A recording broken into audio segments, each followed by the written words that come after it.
Assalamualaikum warahmatullahi wabarakatuh.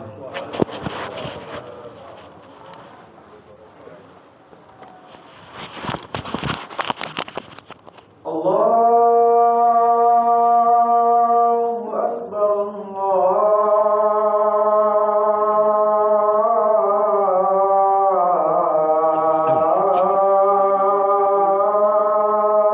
Akbar. La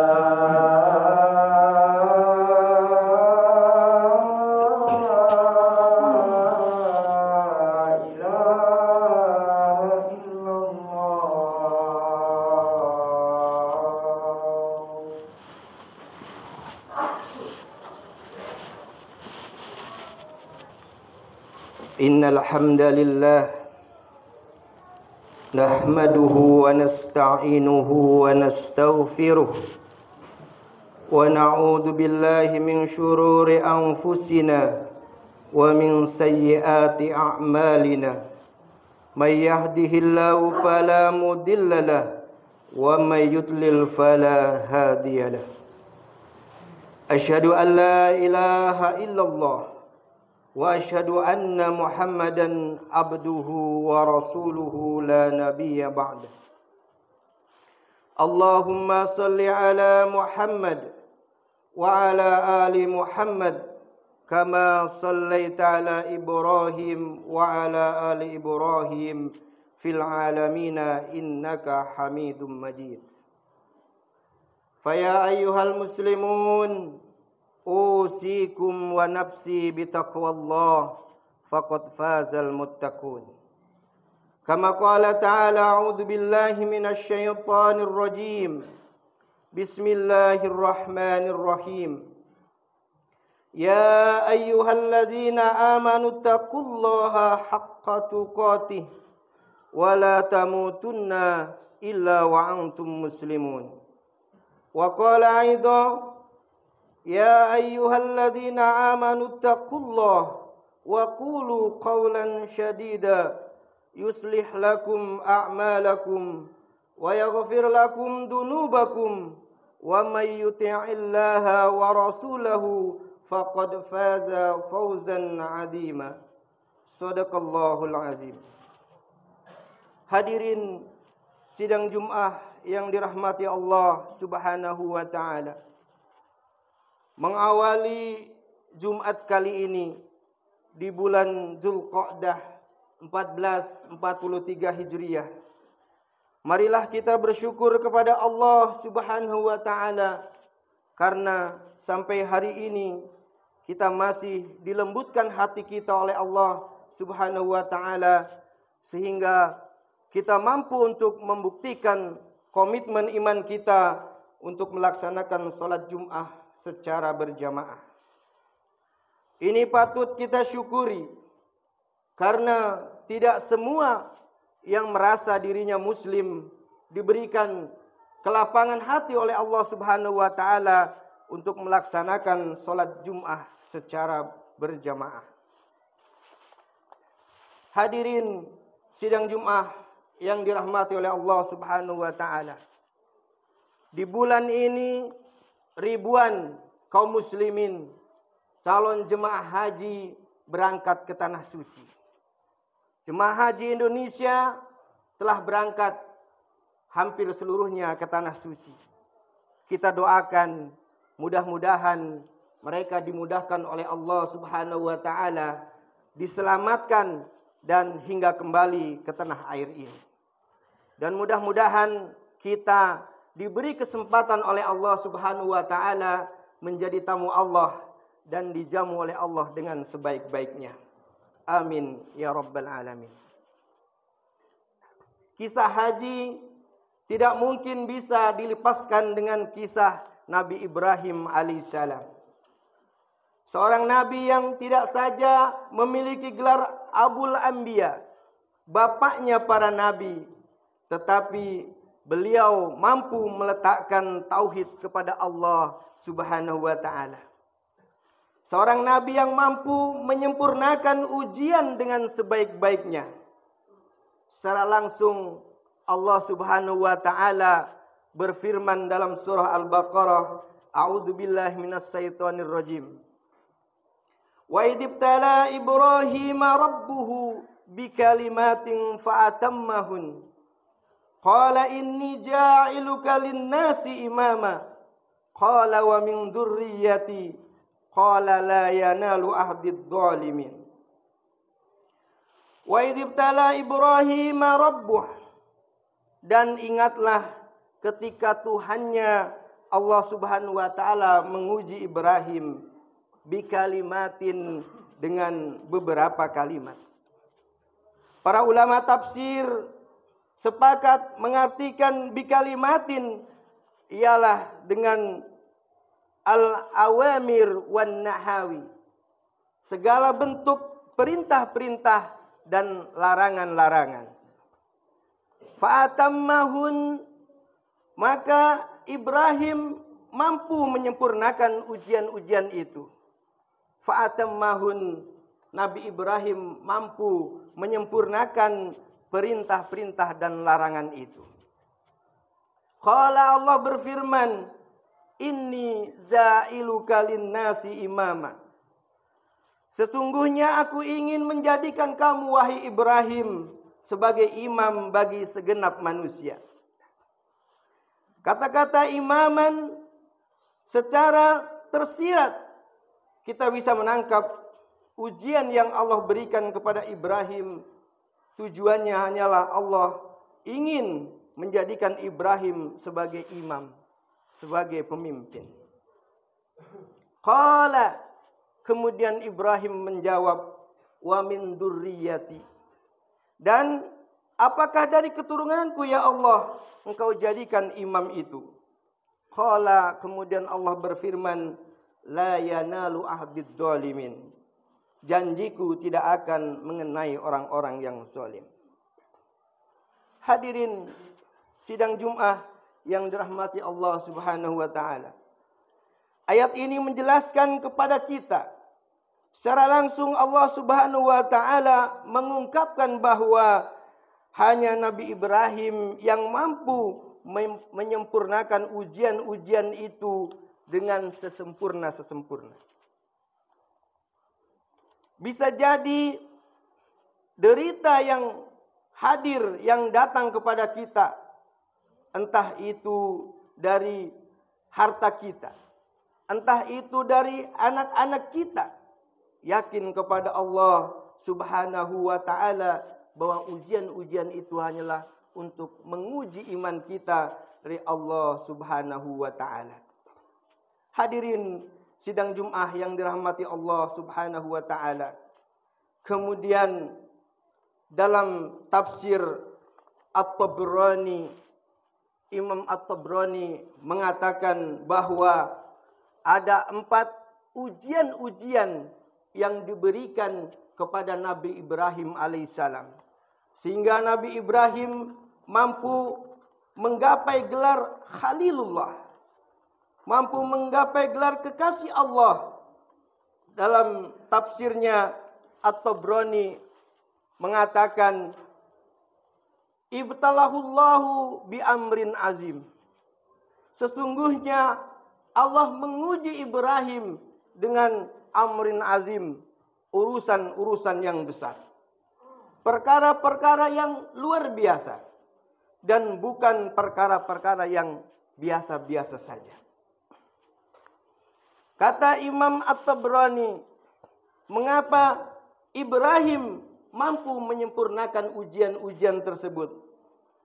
Fabasara fasabara, maka Ibrahim bersabar. Wa ahsana dzanna billah, kemudian Ibrahim husnuzon kepada Allah Subhanahu wa taala.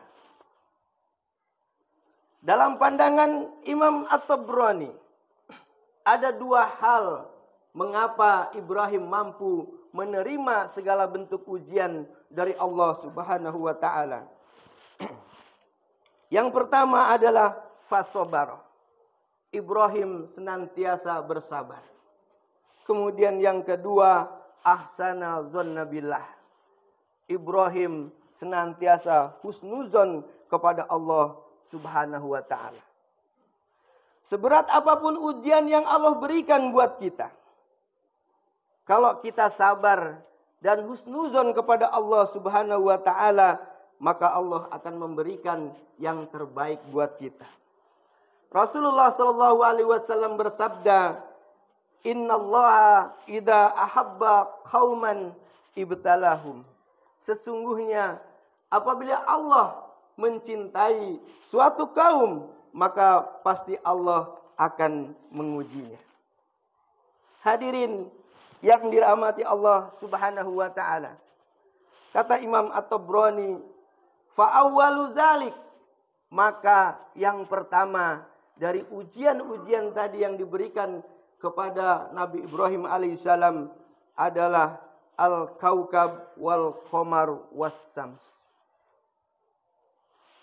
Ujian yang pertama diberikan kepada Nabi Ibrahim alaihissalam. Kita tahu bagaimana kisah Ibrahim mencari Tuhannya. Dalam Al-Quran dijelaskan dalam surah Al-An'am ayat yang ke-76 sampai 79. Ketika Ibrahim melihat bintang, kemudian Ibrahim menyangka ini Tuhan saya. Tapi ketika bintang itu hilang, kemudian dia mengatakan aku tidak suka yang hilang. Kemudian setelah itu Ibrahim melihat bulan yang lebih besar. Kemudian beliau juga mengatakan, oh ini Tuhan saya. Tapi ketika bulan itu menghilang, dia juga mengatakan saya tidak suka yang hilang. Kemudian di pagi hari beliau melihat matahari yang begitu besar dan bercahaya. Kemudian beliau mengatakan, mungkin ini Tuhan saya. Kemudian matahari pun hilang. Maka dia mengatakan bahwa saya tidak suka yang hilang.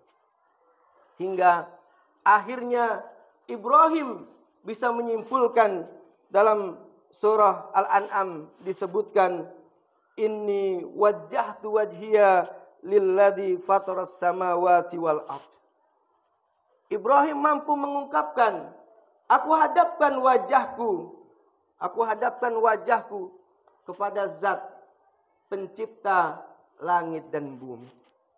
Inilah ujian pertama yang Allah berikan kepada Nabi Ibrahim alaihissalam bikalimatin, dengan kalimat-kalimat. Kata Imam At-Tabrani, yang pertama tadi adalah al-kaukab wal qamar was sams. Kemudian yang kedua, hadirin yang dirahmati Allah Subhanahu wa ta'ala, ujian yang diberikan kepada Nabi Ibrahim adalah summan nar, kemudian api. Kita tahu bahwa bagaimana ketika Nabi Ibrahim berdakwah kepada Raja Namrud pada saat itu. Nabi Ibrahim berhadapan dengan hegemoni yang zalim. Kekuasaan yang sangat zalim pada saat itu. Kemudian mengakibatkan Nabi Ibrahim dilemparkan ke dalam api. Maka Allah jadikan pertolongan pada saat itu. Ya naru kuni bardan wassalam. Api yang secara zat adalah makhluk Allah Subhanahu wa ta'ala. Zatnya adalah panas. Tapi karena kekuasaan Allah Subhanahu wa ta'ala, kemudian api menjadi dingin dan menyelamatkan Nabi Ibrahim alaihissalam. Tidak hanya itu, hadirin yang dirahmati oleh Allah Subhanahu wa ta'ala, ujian yang diberikan oleh Allah Subhanahu wa ta'ala kepada Nabi Ibrahim alaihissalam. Yang ketiga, kata Imam At-Tabrani, summa bil hijrati min ahlihi wa waladi. Yang ketiga adalah ketika beliau diperintahkan oleh Allah Subhanahu wa ta'ala untuk meninggalkan istrinya Siti Hajar dan putranya Ismail alaihissalam. Ketika mendengar dan menerima perintah itu, Nabi Ibrahim alaihissalam membawa istrinya dan anaknya yang masih kecil berjalan kaki menuju Bakkah dari Palestina. Satu jalan yang tidak singkat dilalui oleh keluarga Ibrahim alaihissalam. Ketika itu Hajar bertanya kepada Ibrahim, "Wahai Ibrahim, akan kamu bawa kemana aku dan anakmu ini?" Nabi Ibrahim tidak menjawab. Sampai 3 kali Siti Hajar menanyakan kepada Ibrahim, "Wahai Ibrahim, mau dibawa kemana aku dan anakmu?" Kemudian yang ketiga kali Hajar menambahkan, "Apakah ini perintah Allah ya Ibrahim?" Kemudian Ibrahim dalam tafsir Tabrani tadi mengatakan, "Na'am, iya, ini adalah perintah Allah Subhanahu wa ta'ala." Setelah mendengar itu bahwa itu adalah perintah Allah, maka Siti Hajar mengatakan, jika ini perintah Allah, maka Allah tidak akan menyia-nyiakan kita. Inilah satu ungkapan yang keluar dari istri yang soleh, istri yang soleha, hasil didikan dari Nabi Ibrahim alaihissalam. Kemudian kita tahu bahwa sampai saat ini Allah berikan mukjizat kepada Ismail dengan adanya air Zam-Zam. Hadirin yang dirahmati Allah Subhanahu wa ta'ala. Kemudian ujian yang berat lagi kepada Nabi Ibrahim, kata Imam At-Tabrani, "Summa bil hitani ala ra'si samanina sana."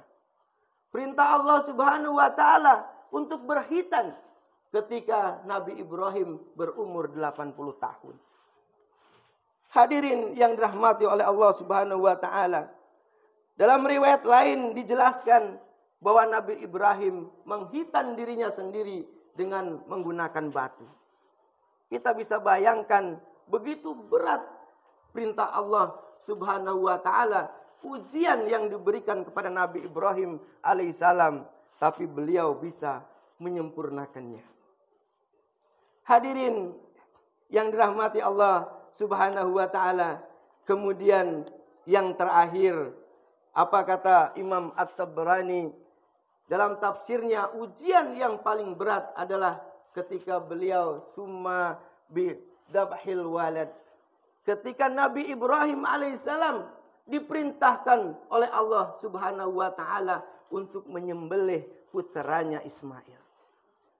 Ketika beliau tinggalkan Siti Hajar dan Ismail alaihissalam kembali ke Palestina hingga lama.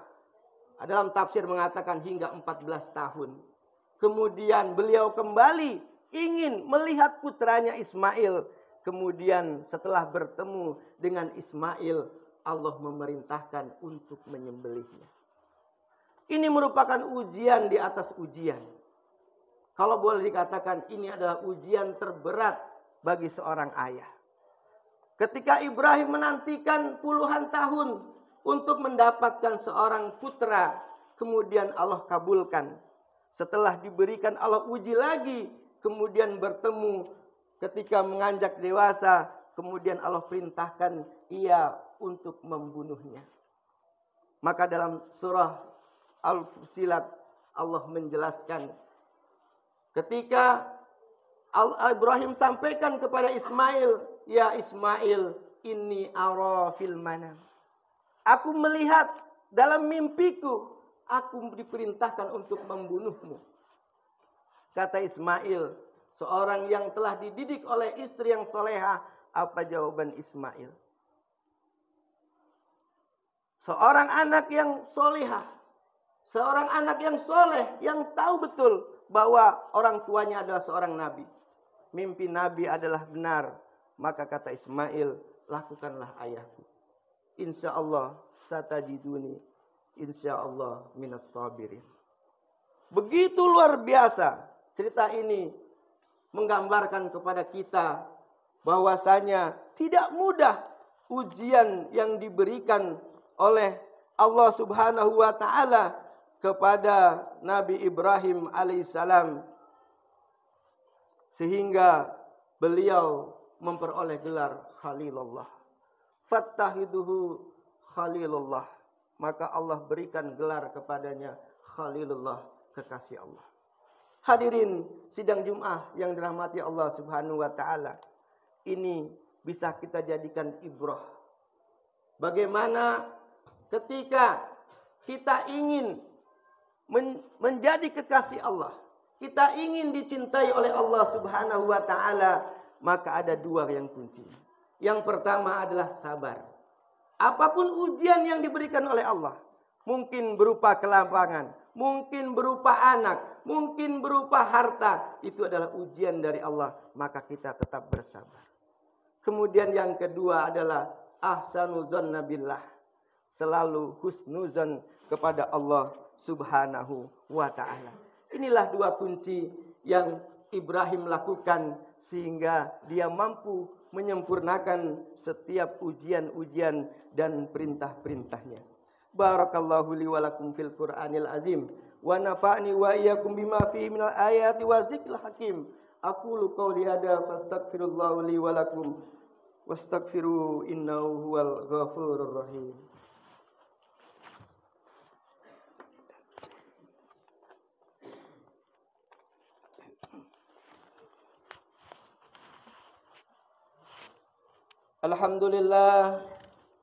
Alhamdulillahilladzi arsala rasulahu bil huda wa dinil haq liyudhhirahu 'alad dini kulli wa kafa billahi syahida. Asyhadu an la ilaha illallah wa asyhadu anna Muhammadan abduhu wa rasuluhu la nabiyya ba'da. Allahumma shalli ala Muhammad wa ala ali Muhammad kama shallaita ala Ibrahim wa ala ali Ibrahim fil alamina innaka Hamidum Majid. Hadirin sidang Jum'ah yang dirahmati oleh Allah Subhanahu wa taala. Di khutbah yang kedua ini, marilah kita sama-sama merenungkan tentang kondisi kita hari ini. Apakah kita sudah diuji oleh Allah Subhanahu wa taala seberat Ibrahim alaihissalam? Bulan ini kita sebentar lagi memasuki bulan Kurban. Mudah-mudahan Allah Subhanahu wa taala melapangkan hati kita, melapangkan rezeki kita, sehingga hati kita tunduk kepada Allah Subhanahu wa taala dan mampu meneladani apa yang dilakukan oleh Ibrahim alaihissalam. Bukan nyawa yang diminta, maka Allah gantikan Ismail dengan seekor kibas yang besar. Hikmah yang luar biasa yang bisa kita ambil dari kisah Ibrahim alaihissalam. Mudah-mudahan Allah Subhanahu wa taala memberikan umur kita yang panjang sehingga kita mampu dan melaksanakan kurban untuk menteladani dan melaksanakan perintah Nabi Muhammad sallallahu alaihi wasallam. Dan akhirnya marilah kita sama-sama tutup khutbah ini dengan berdoa kepada Allah Subhanahu wa taala. Alhamdulillahirabbil alamin, hamdan syakirin, hamdan na'imin, hamdan yuafi ni'amahu wa yukafi majidah. Ya Rabbana lakal hamdu kama yanbaghi li jalali wajhikal karim wa adimi sultanik wa adimi sultanik. Allahumma ghafir lil muslimina wal muslimat wal mu'minina wal mu'minat al ahya'i minhum wal amwat wa ya qadiyal hajat. Allahumma ja'alna muqimas salah, Allahumma ja'alna muqimas sabah. Rabbana zalamna anfusana fa illam taghfir lana wa tarhamna lanakunanna minal khasirin. Rabbana atina fid dunya hasanah wa fil akhirati hasanah wa qina azabannar wa dinal jannata mal abrar ya aziz ya ghaffar ya rabbal alamin. Subhana rabbika rabbil izzati amma yasifun wa salamun alal mursalin walhamdulillahi rabbil alamin. Aqimis shalah.